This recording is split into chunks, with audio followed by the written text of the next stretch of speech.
Graça e paz, amados de Deus, você está no seu nosso Ponto Teológico, estamos aí para mais um vídeo de comparação, hoje com o comentário Wiersbe, né? Vamos ler trechos de Gálatas, capítulo 5, tanto no calvinista Wiersbe quanto no George Linus, né? Nessa série do novo comentário bíblico da Central Gospel, né?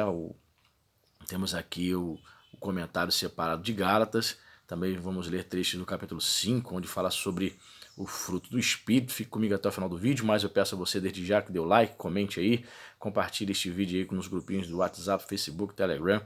Ajuda aí a divulgar o canal, em nome de Jesus. Tá certo? Aqui nos comentários temos o link do Apoia-se. Seja um apoiador do nosso canal. Abençoe o nosso canal aí, deixa Deus te usar, semeie no reino de Deus, meu nobre. Isso, semeie no reino de Deus, a partir de R$5, 10, 15, 20 dentro das suas posses. Você poderá estar abençoando o nosso canal, se mantendo ativo mensalmente, né? Abençoando esse ministério. Fazendo isso, vamos colocar você no nosso grupo do WhatsApp. E em breve vamos começar a sortear livros de teologia para os apoiadores, que se mantiverem ativos aí. Tá certo? Então, para início de conversa aqui, é bom lembrar, né, que o comentário do Wiersbe, esse aqui é o comentário em 6 volumes. Eu vou ler um trecho aqui, esse é o volume, o volume 5, onde compreende o Novo Testamento, parte do Novo Testamento, né? Tem o volume 6 que complementa o Novo Testamento, e ele é calvinista, o Wiersbe, né?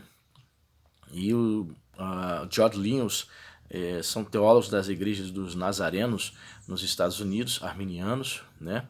Creem nos dons espirituais, certo? E esse novo comentário bíblico da Central Gospel é muito mais completo do que o da CPAD, só para tirar já de início aí suas dúvidas em relação ao comentário Beacon, qual seria melhor, se você me perguntar qual é o comentário bíblico melhor, da CPAD ou da Central Gospel. Sem dúvida, com muito mais conteúdo e bem melhor, na minha opinião, este Beacon aqui da Central Gospel, tá bom?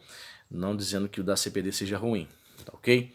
Só para minha opinião, certo? Então vamos lá, vamos ler trechos aí do nosso querido Wiersbe, no que se refere a Gálatas capítulo 5, fruto do Espírito.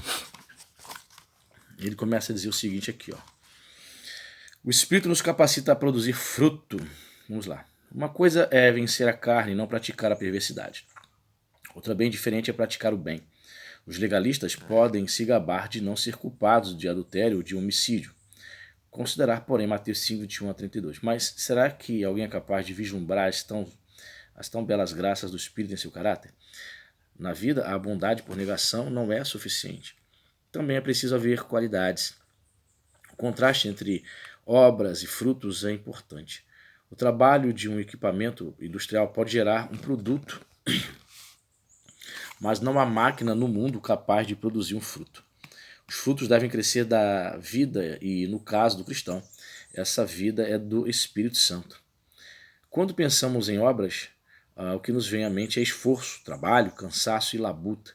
A ideia de fruto nos traz à mente beleza, tranquilidade, desenvolvimento da vida. A carne produz obras mortas, enquanto o Espírito produz fruto vivo. E esse fruto contém a semente de mais fruto ainda. O amor gera mais amor. A alegria nos ajuda a produzir mais alegria. Jesus deseja que produzamos fruto, mais fruto ainda. Muito fruto. Pois é assim que o glorificamos. A velha natureza não é capaz de produzir fruto.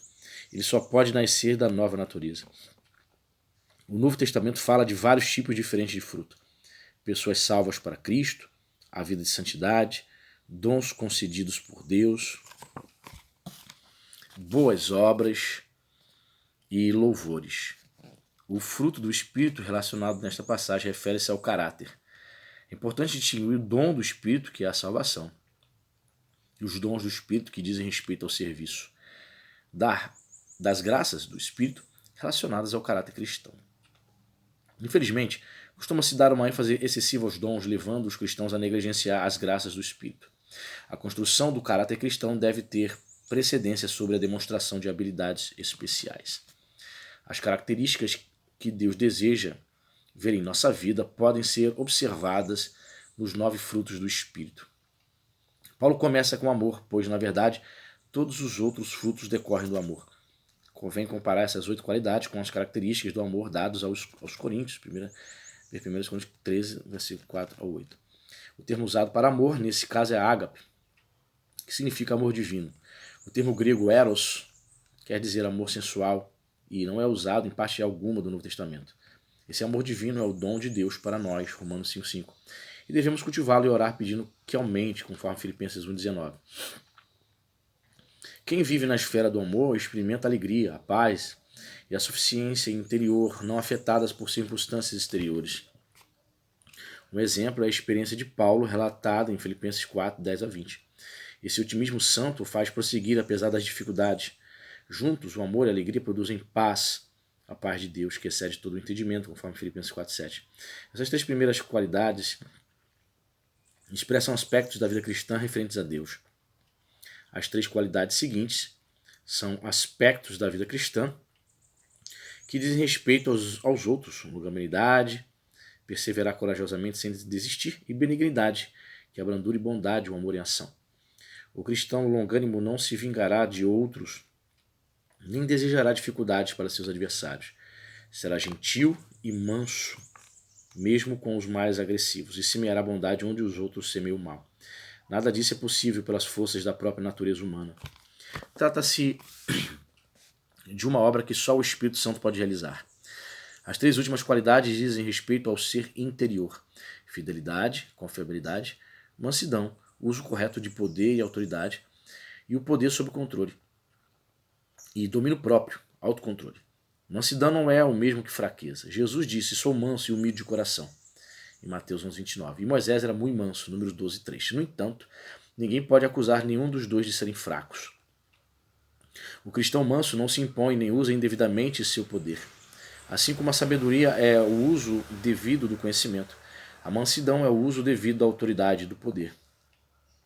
A velha natureza é capaz de simular algum fruto do espírito, mas a carne jamais será capaz de produzir esse fruto.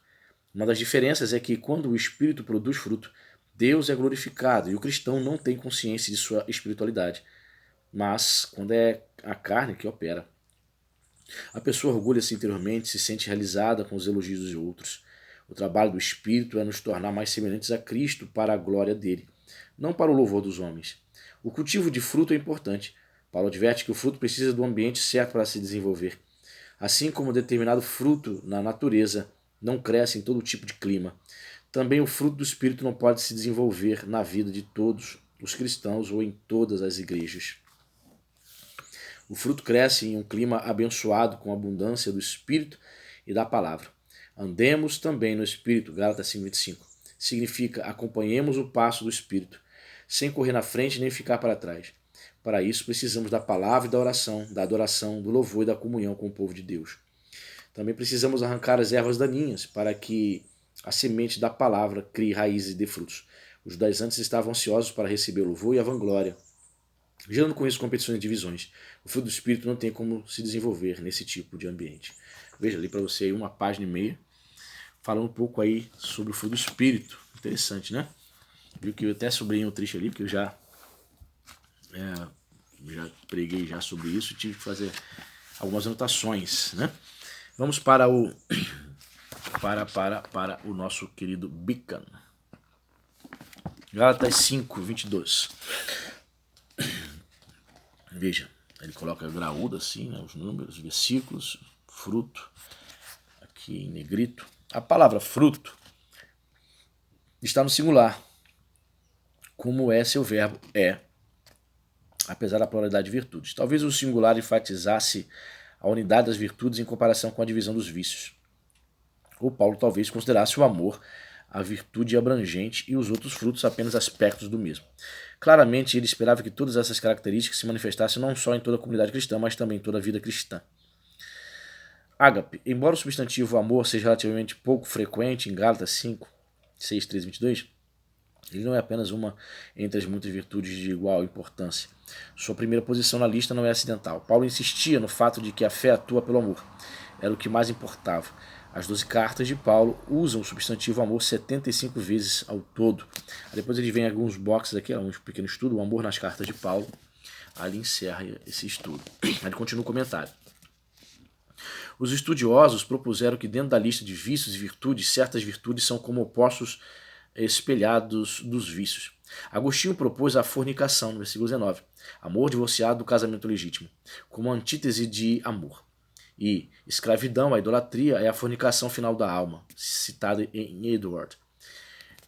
Whittington também citou, e são comentaristas que ele vai citando, né? Considera atos de ódio como o oposto de amor e paz.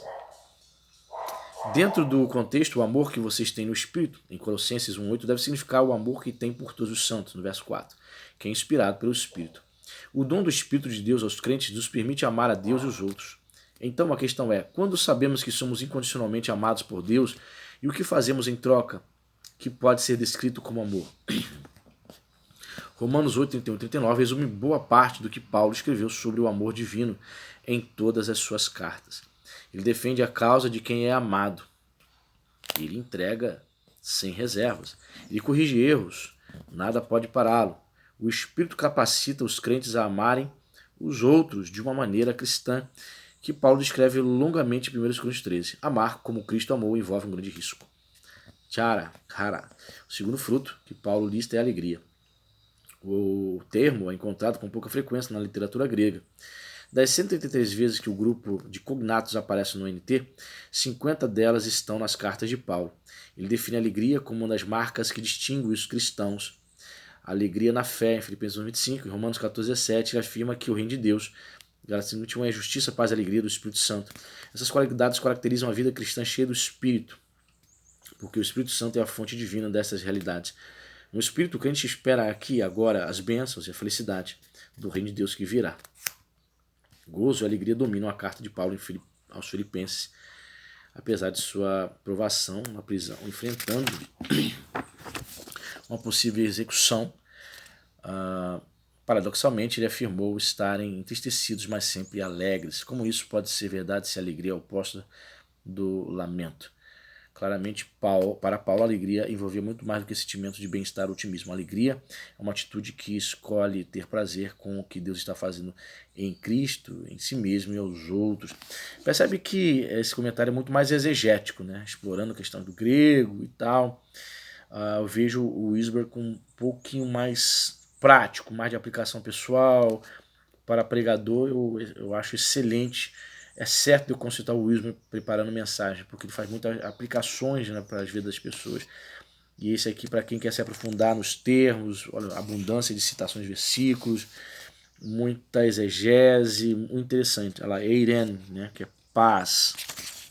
Aqui, Eiren, paz. Olha, o terceiro fruto do Espírito da lei de Paulo é a paz.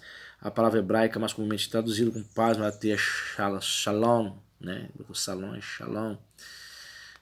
O Winterlin identifica-os como um oposto natural da discórdia. No entanto, a paz não é simplesmente ausência de conflito, ela transmite noção positiva de totalidade, saúde, bem-estar, satisfação.